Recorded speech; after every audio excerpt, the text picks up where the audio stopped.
My name is Lisa Wilson, and I played Bobbie Burman on Stargirl. Look at all of these cool things that I got to keep to remind me of the show. I had my little badge that I was able to use going on set. This was from our table read, my little name, Bobbie Burman on Stargirl. And of course, I had to keep this script because memories, guys, memories. I'm a big fan of all of these memories.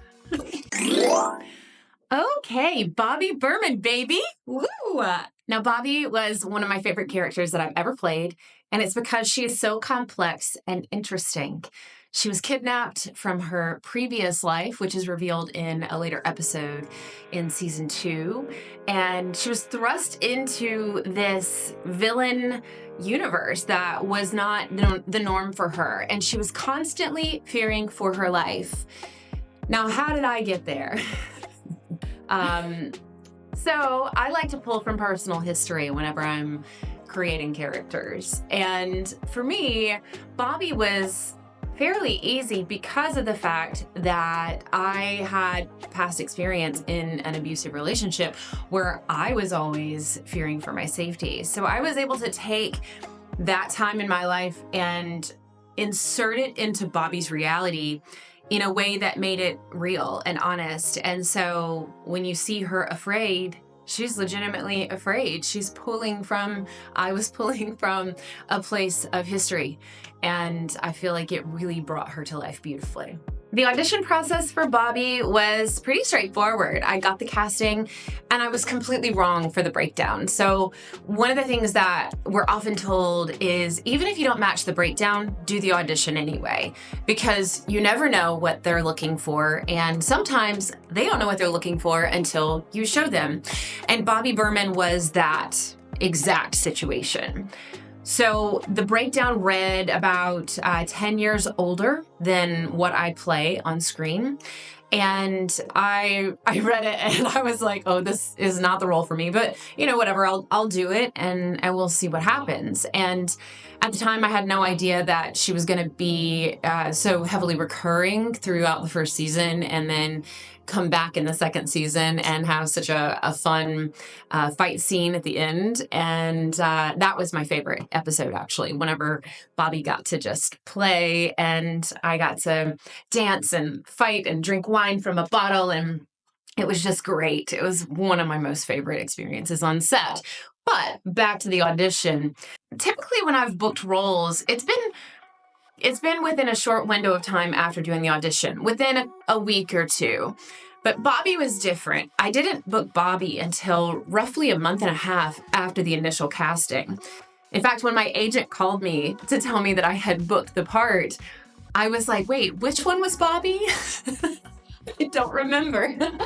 Sometimes when you get auditions, the sides are not at all what you're going to be doing on the show. And that happens a lot with Marvel or sometimes with DC. And also things will be rewritten prior to you going to set. Things get reworked over and over and over. So you never know from audition to final filming day what that's going to look like. But Bobbie had a couple of lines in the initial audition that made it into some scenes for the actual show. And I will show this to you here. What do you do for a living, Pat? I'm a mechanic. What about you? I'm a homemaker. Should I get the hors d'oeuvres? Cindy always wants them when guests are over. Well, sure. Who am I to break tradition? Wow, that was fast. Well, you never know when guests are going to stop by. Bacon wrap date?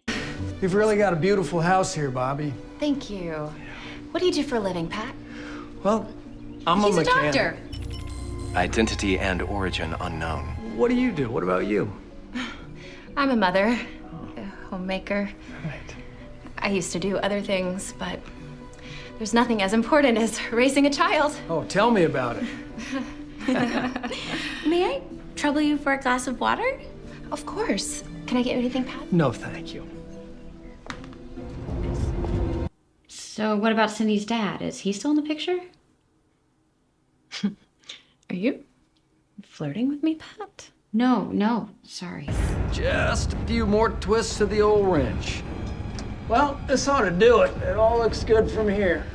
That certainly does. Excuse me. Okay. Yeah, that ought to do it. There we go. You're a lifesaver. Good luck with the disposal. I gotta get going, so pardon me. But your daughter? Oh, she had to leave when you got me that socket wrench. She had to go for an eye appointment, poor kid. I should really give you something for the repair. You know, your hospitality's been more than enough. You take care now, Bobbie. The character of Bobbie brought me some really cool opportunities, press-wise. I was interviewed by Comic-Con Radio, and I had a big 12-page spread in the Comic-Con magazine. And it was just so fascinating to me to then see essentially an expose of my work detailed out by the Comic-Con folks. What an honor and a privilege.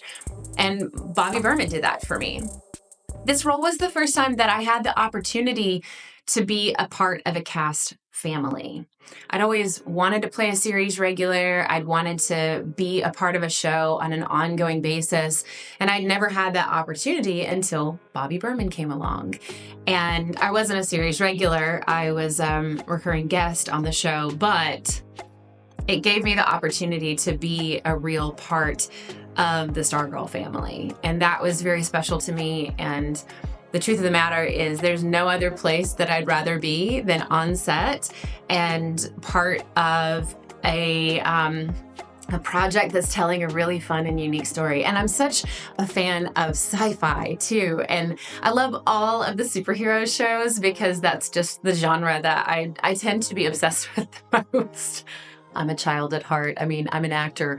Of course, I'm a child at heart. So that was my Bobbie Burman experience. And let Bobbie be the lesson that no matter what the breakdown says, you might not think you're right for the role, but there's a strong possibility that you are, and it just hasn't been proven yet. And it might just take you to prove that.